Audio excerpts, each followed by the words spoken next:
এক ভাবি তার গাছের সিম দিয়েছে আমাদের, এত পরিমাণে সিম দিয়েছে এই আমাদের দুইজন মানুষের সংসারে এটা এক সপ্তাহ হয়ে যাবে, এক সপ্তাহ শেষ করতে পারবো না, অনেক সিম দিয়েছে। আর এইখানে বসে এইভাবে কারো গাছের সিম এতগুলো দেয়া, এগুলা বিশাল ব্যাপার। একদমই ফ্রেশ তাদের নিজেদের গাছের সিম। এই বছর সামারে আমরা অনেকের দেয়া একদম ফ্রেশ সবজি খেয়েছি, আমাদের নিজেদের যে নেই তা আমরা ফিলই করতে পারিনি যে আমাদের নিজেদের এইভাবে সবজি গাছ নেই। এই বছর আমাদের পরিচিত অনেকেই আমাদের এরকম তাদের নিজেদের সবজি দিয়েছে।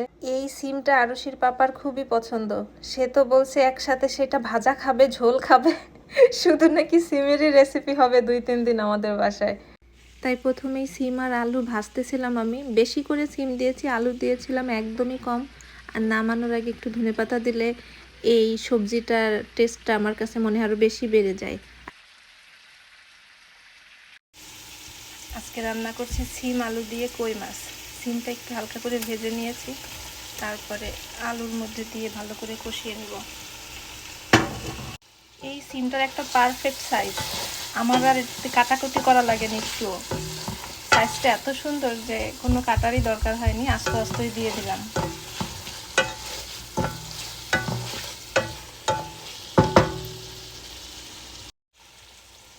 এর ভিতরে দিয়ে দিচ্ছি কয়েকটা সিমের বীজ।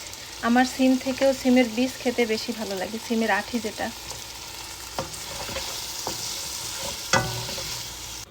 কই মাছ ভেজে রেখেছিলাম ওইগুলো এখন দিয়ে দেব।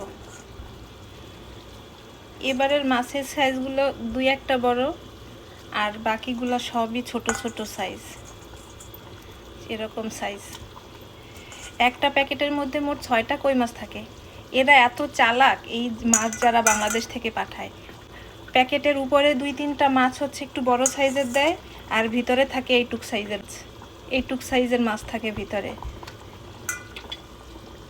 সবাই শুধু ব্যবসা খুঁজে, সব কিছুতেই ব্যবসা। সব মাছ দিয়ে দিলাম।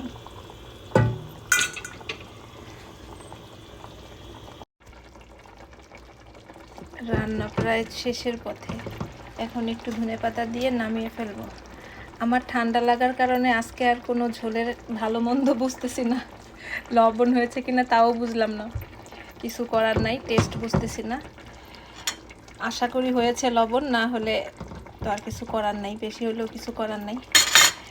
ঘরে আর কেউ নেইও যাকে দিয়ে আমি টেস্ট করাবো। এই তো হয়ে গেল আমার সিম আলু আর কই মাছ দিয়ে পাতলা পাতলা ঝোল।